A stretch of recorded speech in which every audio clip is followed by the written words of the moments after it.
อย่าใส่แถวนี้ไปยักจังโบกะ บ่ จังโบนังเป็นยังเลย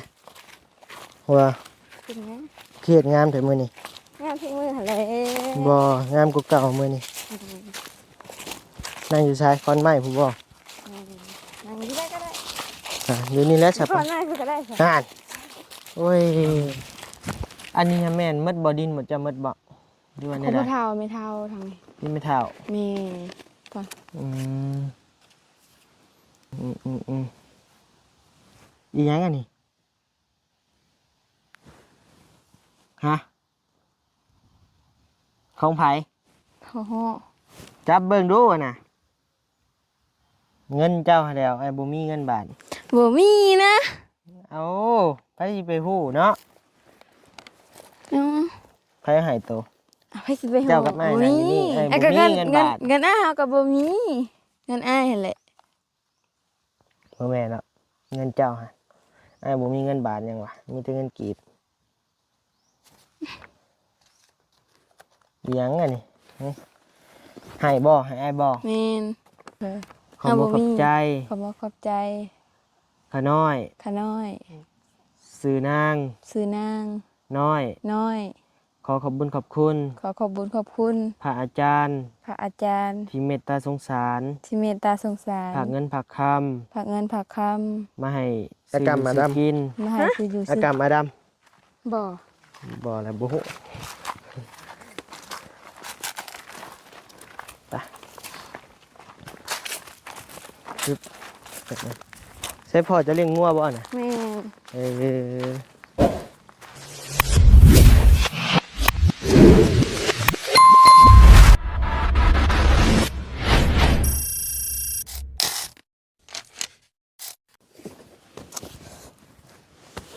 เอาพี่น้องเลยกราบทักทายสบายดีและสวัสดีพ่อแม่พี่น้องหมดทุกคู่ทุกคนเด้อพี่น้องเด้อเนาะมื้อนี้ก็มาพบมาพอกับบ่าวนิวเช่นเก่าเช่นเคยเนาะพี่น้องเนาะอยู่เฮือนอยู่ซ่านน้องน้อยคือเก่าคือเดิมพี่น้องเอ้ยยังบ่ได้ไปทางใดเทื่อนะพี่น้องเนาะเอามาสำหรับมื้อนี้กับบ่าวนิวมีข่าวดีมาแจ้งน้องน้อยเพิ่นเด้อพี่น้องเด้อเนาะมีข่าวดีมารอบเช้าๆเลยพี่น้องเอ้ยทางพระอาจารย์หรือว่าย่าพ่อเพิ่นนะพี่น้องเนาะบ้านเฮาก็เอิ้นย่าพ่อบ้านเพิ่นก็เอิ้นพระอาจารย์พี่น้องเอ้ย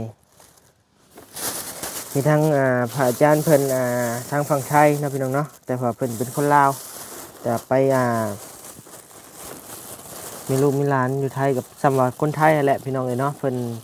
ได้ไปบวชอยู่ไทยนั่นนี่ว่าไงกับเพิ่นอพยพไปพู้นแหละเรียบร้อยเป็นคนไทยเรียบร้อยพี่น้องเอ้ยเพิ่นก็เห็นทางน้องน้อยเพิ่นอยากหมูกระทะว่าซั่นนะพี่น้องเนาะอยากหมูกระทะเพิ่นก็เลยว่าฝากเงินมา 1,000 บาทพี่น้องเอ้ยเนาะเดี๋ยวบัดนี้สิไปแจ้งน้องเพิ่นนะพี่น้องเนาะมื้อนี้ก็มีข่าวดีตั้งแต่เช้าแต่เสี้ยวเลยพี่น้องเอ้ยฝากพ่อแม่พี่น้องติดตามชมไปนำกันเด้อพี่น้องเด้อเนาะสำหรับเคสน้องน้อยเฮาก็เฮ็ดหยังกินได้มันก็แตบเฮ็ดกินซื่อนี่บ่ไว้ถ่ายคลิปบ่ถ่ายอยู่เบิ่งก็ผู้พี่น้องเอ้ยคือได้เพิ่นเฮ็ดนะพายอันให้กว่าไปหากบหาเขียด ไปเด้อ สวัสดี กินบ่ กินอยู่อยากอยู่ กระเพาะกินบ่ กระเพาะกระยาอยากดิกินข้าวแหละ กินไปก่อนบ่ กินไว้ก่อน แซ่บไปก่อนบ่ แช่ไว้ก่อนยาตำลัง เด้งให้ตัวนั้นไว้หลังเนาะ ดอยอู้ หลังได้เถอะเด้อ แบบหากินเองเลยนี่บริสุทธิ์กับเจ้าเฮือน บ่นะว่าเนาะกันนี่ก็สิพาสิก็สิให้กันบ่ อย่างเราโทรมาที่โดยเนี่ยเดินทางมา2 คนกับบ่าวยามมื้อนี้มาตูนไปกับบ่บุญเราพี่น้องเนาะปึ๊บ เคสน้องน้อยนี่ก็เป็นเคสหนึ่งที่ว่าน้องเพิ่นดูหมั่นพี่น้องนี่เนาะขยันหมั่นเพียรก็เลยมาพากันเข้ามาช่วยผลักดันกันนะพี่น้องเนาะอันใดก็ไอ้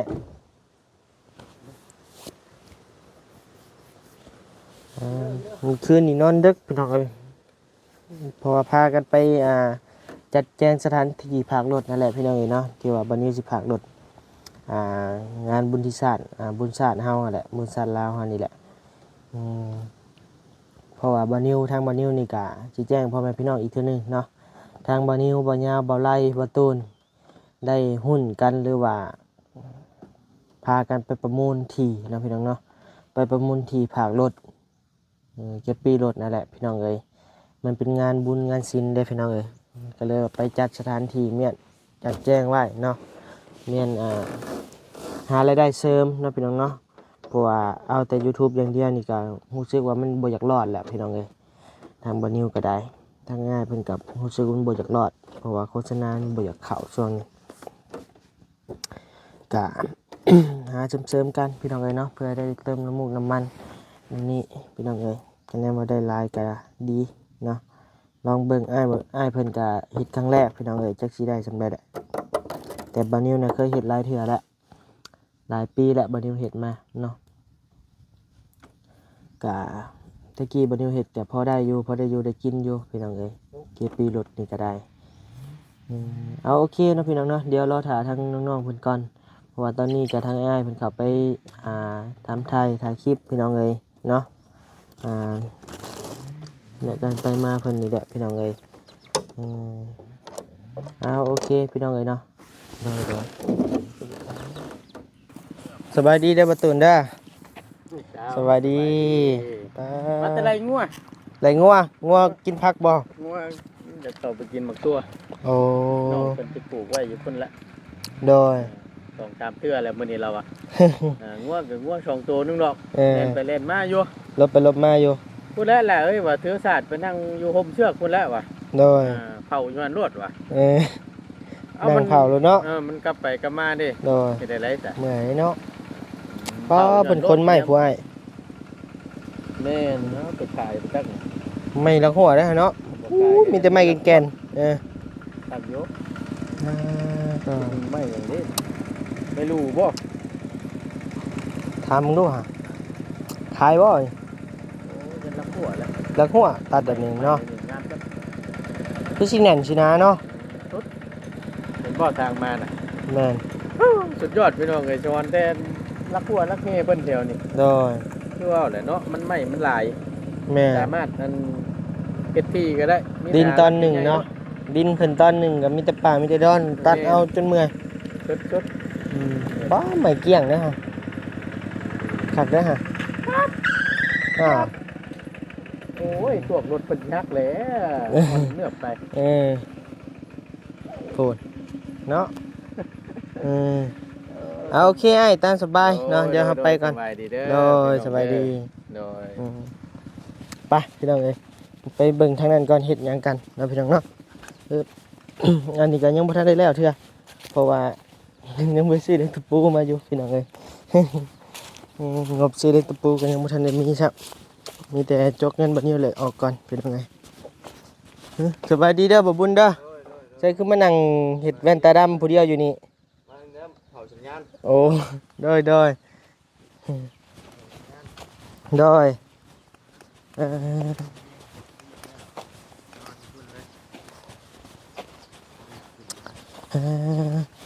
สามหนุ่มทำอะไรโดยสบายดีเด้อสามหนุ่มชุ่มใจตาเมียง ตาเมียง คิดไม่จำนานบ่ อ้าวตำมีย่าง ตาเมียง มาเด้อกินตำเนียงอ้าวเขาหลิงกันคิดตั้งแต่จักปีเลย10 กว่าปีบ่แม่นบ่7-8 ปีผัวตำเมียงใครอันยังเกาะเพิ่นเอิ้นอากรรมมาดำนี่จื้ออยู่บ่ ซื้อ ตำเมียงพี่น้องเอ้ยตำหัวชิงไข่นั่นแหละพี่น้องเอ้ยเนาะ ปิดไว้ทำไรก็ยังเย็นอยู่ เหมือนเด้อ เสือมาหน่อยฮะ โอเคพี่น้องเอ้ยเนาะไปติดตามเบิ่งอยู่ช่องบ่ยาวเด้อพี่น้องเด้อเนาะ จ้า โดย เพราะว่าเนาะ ไปเด้ออ้ายๆน้องๆบ่มีน้องจักคนเด้อนี่ เออ นะฮะน้อยๆก่อนนะเลยมาแล้วน้อยเอ้ยมาหาคอยแน่สบายดีเด้อประธานเด้อประธานชั้นสูงหลายเทื่อแท้เราอ่ะ ทำงานอยู่นี่ได้หนึ่ง มากับไก่เตะกัน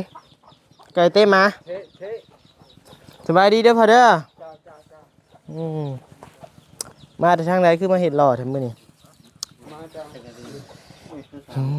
พี่น้องเอ้ยไปใส่อะไรหน่อย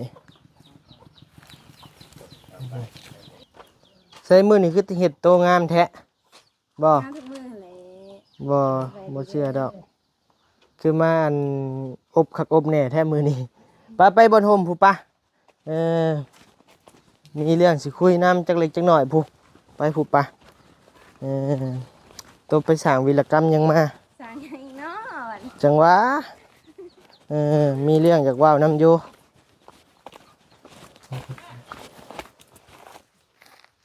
น่ะเอิ้นหยังอ่ะนะบ่ตัวไปเห็นยังมาสารภาพมาเดี๋ยวนี้ ก็มีนะ นั่งลงนี่ใส่หาหยัง พูดว่าเป็นนั่งลิ้นคือบ่ อยู่นี่เป็นหยัง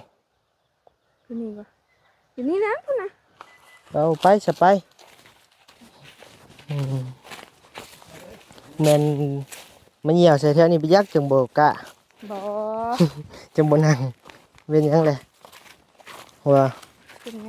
เครียดงามเถอะมื้อนี้ งานทุกมื้อหั่นแหละ บ่งามกว่าเก่ามื้อนี้นั่งอยู่ชายคอนไม้ผู้บ่ นั่งอยู่ได้ก็ได้ อยู่นี่แหล้วสะ ก่ ไป อนหน้าคือก็ได้ค่ะ อ่านโอ้ยเนาะไม่มีเรื่องอยากว่าน้ำหน่อยหนึงเรื่องหยังเนาะบัด สักเรื่องอย่างไรถาพังเอาเรียมโตวไปเหตุผิดยังมากับสารภาพมาเดี๋ยวนี้ บ่มีนะ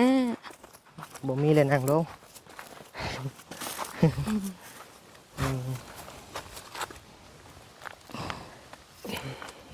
สิคุยนำจักเล็กจักหน่อยเฮ้ยพี่น้องเอ้ยเมื่อยเด้คนผู้เดียววันนี้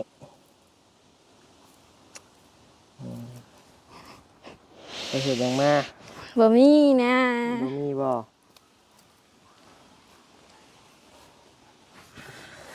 เอ้ยพี่น้องเอ้ยสบายดีปาลุง FC ทุกท่านเนาะกินแล้วข่าวนะ กินแล้ว ไปเห็นยังมา บ่มีนะ สารภาพมาโลดคะแนนบ่อยากถึงหนักจะได้กลายเป็นเบา อย่างนี้เลย บ่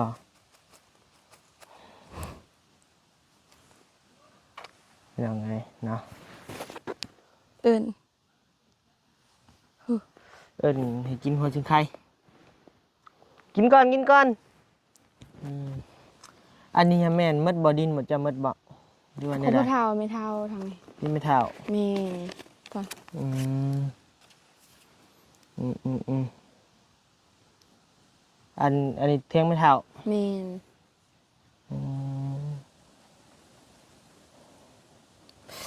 ป้าเกือบตัวเขาชื่อหายไปใช้เลย มันน้ำพอตัวนะ ให้พอใช้ แม่น เบิ้งปรับเบิ้งกล้องก่อนช่วยจิ้งหน่อย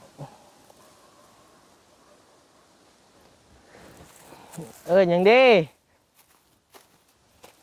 แล้วแหละ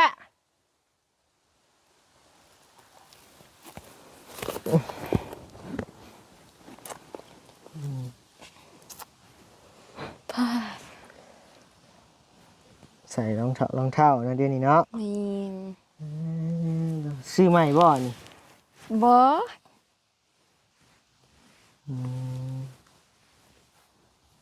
อีหยังอันนี้ฮะของไผ โอ้โห จับเบิ่งดูอะน่ะจับเบิ่งเอ้าหมอนี่จับเบิ่งของไผอันนี้นะ เป็นเงินเฮียบ่ บ่แล้วไอ้บ่มีเงินบาทได้ บ่เชื่อดอก บ่มีไอ้บ่มีเงินบาท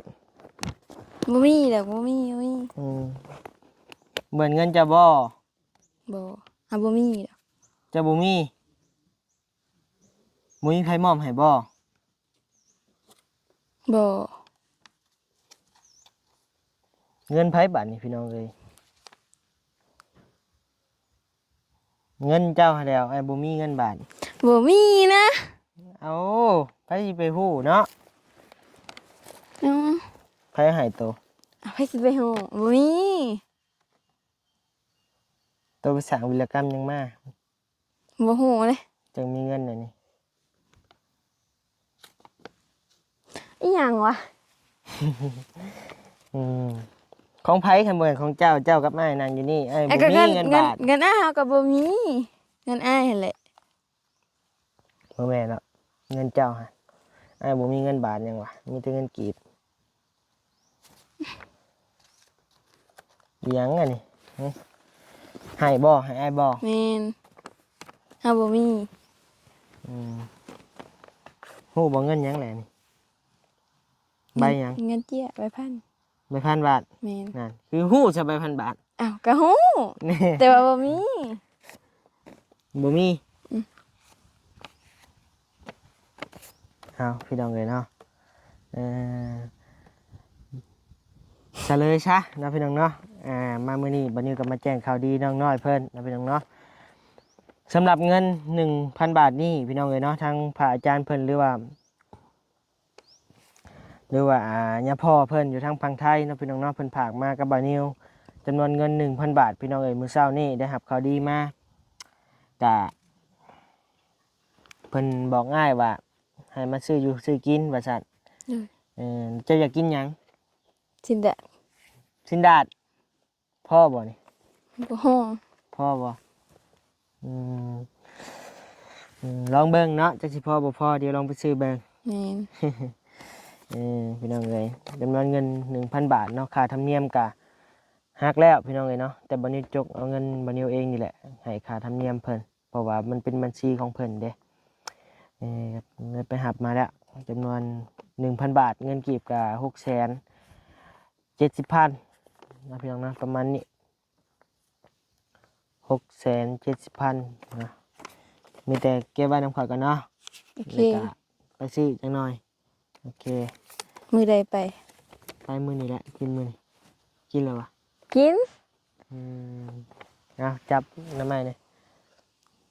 นั่งดีๆงามๆแนมกล้อง1 2 3บาทหนึ่งเรียบร้อยดึงกลับคืนบาทพี่น้องเลย ไว้ซื้อชินดาดเนาะ โอเค กินยังแหนมมักอยู่บ่กุ้ง มาก กุ้งก็มักบ่ แม่น สิไปซื้อน้ำหรือสิให้เอาไปผู้เดียว ไปซื้อน้ำ ซื้อน้ำซื้ออยู่ใส่ละห้านอยู่ใส่มี บ่ฮู้น่าจะอยู่หัน89 มันอยู่ใส่หัน8 9 อยู่ดงเห็น โรงเรียน ชอยดงเห็นวัดป่าเด้ โอ้โอเค เดี๋ยวค่อยว่ากันน้องพี่น้องเนาะสำหรับคลิปนี้ก็มาแจ้งข่าวดีน้องเพิ่นพี่น้องเลยเนาะเป็นข่าวดีครั้งแรกเนาะที่บอนิวได้รับเป็นสะพานบุญให้น้องน้อยเพิ่นพี่น้องเลยดีใจบอนิวก็ได้ในทั้งพระอาจารย์เพิ่นเนาะพี่น้องเนาะ เสะ ขอไว้ครับ นั่งมีแต่ผากจะหนบมือขอบบุญขอบคุณเพิ่นเนาะทางพระอาจารย์มาสิพาเว้าเด้อเฮียนเว้าไปเลยเนาะ เด้อ ขอบมขอบใจ ขอบขอบใจ ขาน้อย ขาน้อย สื่อนาง ซื้อนาง น้อย น้อย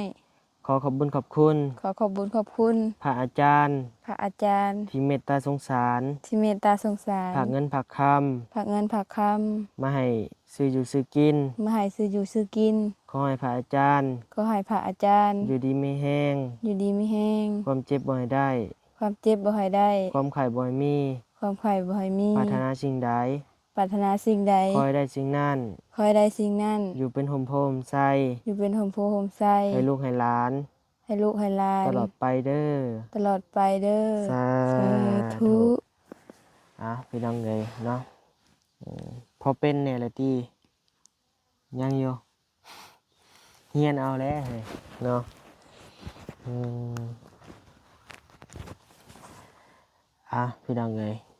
กะมีสำนีแหละนะพี่น้องเนาะมันแจ้งข่าวดีน้องเพิ่นเดี๋ยวรอเบิ่งรอส้มมีอยู่บ่เตาน่ะ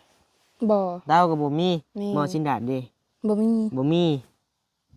มีแต่เธอกับสัน อืมท่านได้มีแล้ว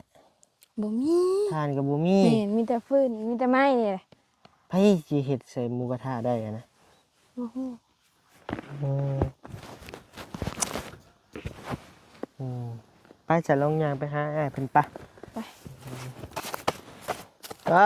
เปื่อนมาส่งอ้าย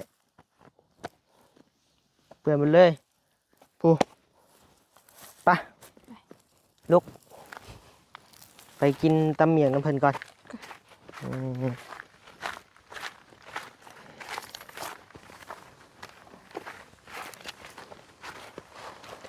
กินตำเมียงกินตำเมียงเคยเบิ่งอยู่วะเพิ่งอิหยังก็อากรรมมาด ฮะ ำอากรรมมาด บ่ ำบ่อะไรบุหุไปปึ๊บแบบนั้นใช่พอจะเลี้ยงงัวบ่น่ะ แม่น ไปพี่น้องเอ้ยไปบ่น้อย เด้ย กกขามบ่เป็นพุ่มอยู่พูน่ะ แม่น อยู่พูหาได้ แม่นกกทุบเซี่ยวนั่นก็ กกสมเสียว เด้ย วู้เป็นตาแซ่บเลยนี่ มาพี่น้อยเมื่อแล้วโอ้โหพี่น้องเอ้ย มาเด้อ พุ่นทางน่ะใส่อยู่โคกเลยบาทนี่ป๊ายเขาว่าคนกินในโคกนี่หอยไม่น้อยยังเกาะ อย่าแหละบ่ว่าเอาดอก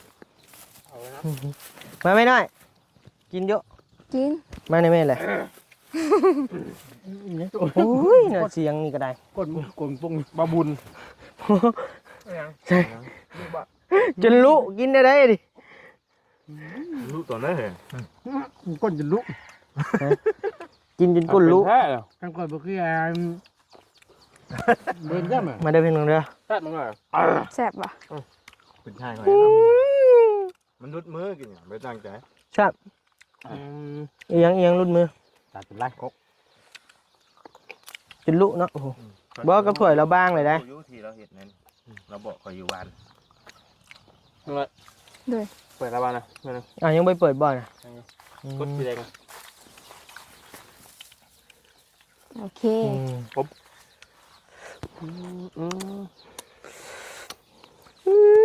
ปิดต้นแตะ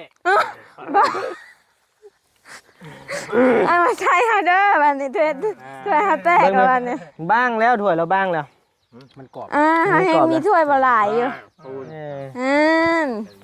เด้บัดนี้ ตายพัก เนอะนี่เกือบเพิ่นตาย กินข้าวถ้วย โอ้ ไปแม่ไปซิมเบิ่ง หรือว่าไงเนาะปากกันดี เฮ้ย แป้งได้หมูคู่อม สบายดีเพิ่นน่ะ เสพพอดีผมจะมีชื่อมูกันยังครับบ่รกก็จะให้มูอมน้ำกันในมะกอก ให้มาก่อน แซ่บบ่แซ่บเจ้าดำอยู่ก็จะเป็นหยังเขา เหนื่อยดิเว้ยข่อยก็อยากป้อนเด้เนาะ มามื้อหน้ามื้อไหนมื้อไหนถึงซื้อมาใส่เห็นได้ ถ้วยเฮายังมีบ่หลายไม่ให้มีจำกัด คือหยังเอาก็ยังว่ากลับมากอกสุดนะ เอาโอเคเด้อพี่น้องเด้อเนาะกะสิไปเลยได้ไปป้าได้บัดนี้ได้โดย พอจนแตก บ๊ายบายพี่น้องอยู่ดีมี ใส่ แรง เฮา โดย